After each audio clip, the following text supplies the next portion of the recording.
semuanya, selamat pagi, selamat siang, selamat sore, dan juga selamat malam. Perkenalkan, saya Mbak Ilham dari kelas 10D, nomor presensi 28. Jadi di sini saya akan membahas mengenai sejarah singkat Kerajaan Kutai. Sebelum itu, saya ingin bertanya nih, jika kalian mendengar sebuah kerajaan tertua di Indonesia, menurut kalian, bagaimana sih depan mereka? Apakah seperti kerajaan besar lainnya, atau justru masih sederhana? Penasaran bukan? Yuk kita bahas lebih lanjut. Jadi, Kerajaan Kutai atau juga dikenal sebagai Kutai Martadipura merupakan kerajaan mencorak Hindu paling tua di Indonesia. Kerajaan ini berdiri pada abad ke-4 Masehi dan terletak di Muarakaman, di tepi Sungai Mahakam, Provinsi Kalimantan Timur. Nah, apakah sudah dari awal berbentuk seperti kerajaan?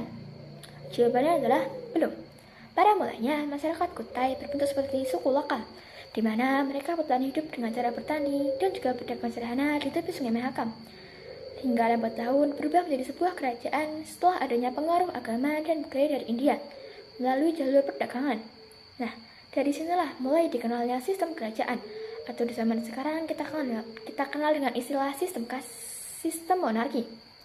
Selain itu, mulai dikenalnya juga sistem kasta, seperti Brahmana, Ksatria, Waisya, dan juga Sudra. Lalu mulai dikenalnya berbagai macam upacara keagamaan Hindu. Nah, kalian penasaran nggak sih? Kok bisa nama kerajaannya itu Kutai? Ternyata usut punya usut, nama Kutai diambil dari wilayah ditemukannya prasasti Yupa, di mana prasasti ini ditemukan di Kutai Kertanegara, Kalimantan Timur. Nah, nama ini sudah digunakan oleh para peneliti sejak masa kolonial Belanda. Nah, apakah ini merupakan nama asli kerajaannya? Belum tentu. Nama kerajaan ini sangat banyak, seperti Kerajaan Mulawarman, Kutai Mulawarman, Martadipura, dan juga Kutai Martadipura. Namun, tidak ada bukti berbentuk prasasti untuk membuktikan atau memverifikasi kebenaran dari nama-nama ini. Diduga nama kerajaan ini adalah Martapura, yang ada di naskah Surat 7 Silsilah Raja Dalam Negeri Kutai Kertanegara karya Muhammad Tahir. Nah, nama Martapura sendiri berasal di bahasa Sanskerta, di mana dia terdiri dari dua kata, yaitu Marta dan juga Pura. Marta sendiri berarti sebuah kehidupan, dan Pura berarti kota atau negeri. Dan fun fact-nya, nama Kutai telah dipakai sejak abad ke-13 pada masa Aji Batara Agung Dewa Sakti. Nah, lanjut kita ada ke raja-raja dari Kerajaan Kutai. Nah, siapa aja sih raja Kerajaan Kutai? Kerajaan Kutai ini ada 3. Raja pertama bernama Raja Kudungga, raja kedua bernama Aswawarman, dan yang terakhir adalah Mulawarman. Dan biasanya untuk mempermudah saya menghafal, saya menyingkatnya sebagai Kuduga Aswa Memulai. Raja pertama adalah Raja Kudungga, di mana nama Raja Kudungga masih menggunakan bahasa lokal atau Nusantara. Ini menandakan pada masa ini kerajaan belum tersentuh atau terpengaruh oleh budaya dari India. Dan pada masa ini, Raja Kudungga dianggap seperti seorang kepala suku. Namun ada juga teori lain, di mana ada ceritakan bahwa Raja Kudungga merupakan bangsawan dari Kerajaan Champa yang ada di negara Kamboja dan juga Vietnam. Namun diceritakan bahwa ia menetap di pinggiran Sungai Mahakam.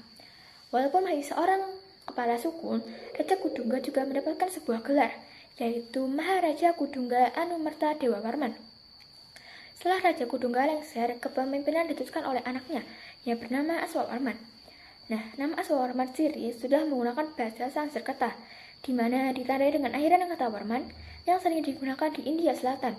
Selain itu, dalam prasasti Yupa juga disebutkan bahwa Raja Aswawarman dikenal dengan sebutan Wangsakarta, yang berarti pembentuk atau pendiri dinasti Kerajaan Kutai. Selain itu, Raja Aswawarman juga dijuluki sebagai Sang Ansuman, yang berarti Dewa Matahari. Dari sini kita bisa kesimpulkan bukan bahwa pada masa Raja Aswawarman, Kerajaan Kutai ini pengaruh agama Hindu dan budaya Indianya sudah mulai menguat. Setelah itu, kepemimpinan diteruskan oleh anaknya yang paling terkenal, yaitu Raja Mulawarman. Kok bisa sih paling terkenal? Karena pada masa ini, Kerajaan Kutai ini mencapai puncak atau masa kejayaannya. Dan pada masa ini juga, Raja Mulawarman mengadakan sebuah upacara besar dan memberikan sedekah berupa emas besar dan sapi atau lembu. Lalu, kita menuju ke masa kejayaannya. Nah, tadi kan saya sudah menyinggung nih, di masa Raja Mulawarman, Kerajaan Kutai mencapai puncak atau masa kejayaannya. Ini ditandai dengan ciri-ciri yang pertama, ekonomi mulai berkembang pesat. Jadi, tanah yang subur menyebabkan pertanian berkembang. Lalu perdagangan yang ramai. Kok bisa ramai? Karena terletak di jalur yang strategis, yaitu jalur perdagangan internasional. Selain itu, ada hubungan diplomatik dengan India pada abad ke-4 sampai dengan 5 Masehi. Lalu yang kedua, kehidupan masyarakatnya makmur dan juga hubungan yang baik dengan para Brahmana. Yang ketiga, ini yang menurutku buat shock sih saat pertama kali tahu. Coba deh bayangin, raja yang terkenal dermawan ini mengadakan sebuah upacara besar dan memberikan sedekah berupa emas besar dan 20.000 ekor sapi atau lembu kepada para Brahmana. Upacara ini disebut sebagai persembahan suci di tanah Waprakaswara. Waprakaswara sendiri merupakan tempat pemujaan bagi Dewa Siwa. Dan yang terakhir tuh identik banget nih. Biasanya kan kalau sebuah kerajaan besar itu mempunyai wilayah yang sangat luas. Nah, kerajaan Kutai juga begitu. Jadi wilayah kekuasaan kerajaan Kutai meliputi hampir seluruh wilayah Kalimantan Timur, kecuali Kabupaten Berau dan juga Kabupaten Pasir. Nah, biasanya kan sebuah kerajaan tuh dia nggak mungkin terus-menerus ada di masa kejayaannya kan. Pasti dia akan merasakan fase kemunduran. Ini juga terjadi sama kerajaan Kutai, di mana terjadi setelah lengsernya Raja Mulawarman. Ditandai dengan kepemimpinan yang mulai menurun, kontrol pusat yang mulai melemah meski wilayahnya masih relatif terjaga.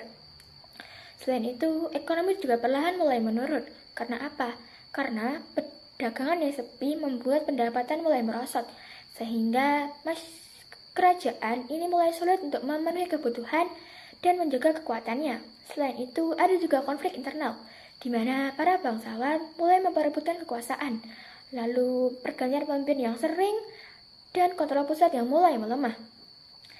Selain itu, ada juga nih tekanan eksternal, di mana para kerajaan lain atau tetangga mulai menyerang dan mengambil alih wilayah kekuasaan kerajaan Kutai.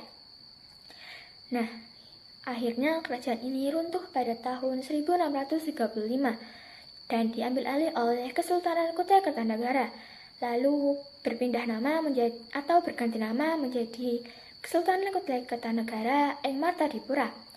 Nah, biasanya kalau runtuh kan ada faktor atau penyebabnya nih. Apa aja sih faktornya? Ternyata runtuhnya kerajaan Kutai juga memiliki beberapa faktor atau penyebabnya. Di antara lain yang pertama, pergantian pemimpin yang terlalu cepat ini menyebabkan kerajaan manajemennya mulai menurun dan memicu terjadinya konflik internal dan memicu instabilitas politik. Selain itu, gugurnya raja terakhir saat melawan raja dari Kesultanan Kutai Kertanegara. Dan yang terakhir, terdapat pelabuhan baru di wilayah Jawa dan Sumatera. Ini menyebabkan perekonomian kerajaan Kutai mulai merosot. Kenapa bisa merosot sih? Soalnya, yang awalnya kapal-kapal ini pada berhenti di pelabuhan yang ada di kerajaan Kutai, dan kerajaan Kutai mendapatkan uang dari sana, ini mulai berpindah menjadi pelabuhan-pelabuhan lain. Nah, kalian kepo nggak sih apa bukti paling kuat dari peninggalan-peninggalan dari kerajaan Kutai? Nah, bener banget. Peninggalan paling kuat kerajaan Kutai adalah Prasasti Yupa. Prasasti Yupa sendiri ini dia ada sebanyak 7, terbentuk dari batuan andesit dan berbentuk sebuah tugu. Kapan sih prasastinya ditemukan? Prasasti ini ditemukan tidak secara langsung. 4 prasasti awalnya ditemukan di Bukit Brubus, Muarakaman. Ditemukan pada tahun 1879. Sedangkan 3 prasasti lain ditemukan pada 1940 di tempat yang sama. Nah, isi dari prasasti ini biasanya disebut sebagai Muara Kaman. Nah, mending kita kepoin gak sih isi dari Muara Kaman 1 sampai dengan Muara Kaman 7? Yuk kita kepoin. Jadi, Muara Kaman 1 dia dibahas sebanyak 12 baris, berisi mengenai silsilah raja, mulai dari Raja Kudungga, lalu Aswawarman, dan yang terakhir Mulawarman. Muara Kaman 2 dia dibahas sebanyak 8 baris dan berisi mengenai sedekah yang dilakukan Raja Mulawarman kepada para Brahmana, yaitu 20.000 ekor sapi atau lembu. Nah, Muara Kaman 3 dia dibahas sebanyak 8 baris dan berisi mengenai kebaikan budi dan kebesaran Raja Mulawarman, seorang raja yang dianggap sangat mulia dan memberikan sedekah yang berlimpah. Lalu Muara Kaman 4 dia dibahas sebanyak 11 baris. Namun, Muara Kaman ini telah aus, sehingga tidak bisa lagi terbaca.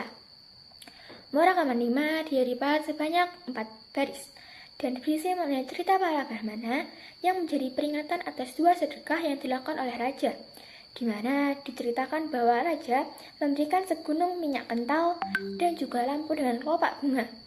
Muara rakaman 6, dia dipahat sebanyak 8 baris dan berisi mengenai seruan selamat bagi Maharaja yang termasyur yaitu Raja Mulawarman. Dan yang terakhir, muara rakaman 7, dia dipahat banyak 8 baris juga dan berisi mengenai Raja Mulawarman yang berhasil menaklukkan raja dari kerajaan lain seperti Raja Yudhistira. Nah, dari sini kalian bisa nyimpulin gak sih apa isi dari kerajaan Kutai? Jadi secara garis besar isi dari prasasti Yupa ini dia berisi mengenai Raja Mulawarman dan juga persembahan yang dilakukan raja bagi para Brahmana. Nah, itulah tadi secara singkat kerajaan Kutai. Mungkin kalian di sini pada bertanya-tanya nih, saya mendapatkan informasi ini dari mana? Jadi, saya mendapatkan informasi ini dari sumber yang percaya, seperti buku LKS sejarah yang biasa kita gunakan pada pembelajaran, lalu media informasi seperti Hello Edukasi, Kompas, dan juga Kumparan. Selain itu, saya juga mengambil referensi langsung melalui website Museum Mulawarman dan juga sosial medianya. Nah, itulah tadi sejarah singkat Kerajaan Kutai. Nah, terima kasih atas perhatiannya. Mohon maaf jika banyak kesalahan. Sampai jumpa.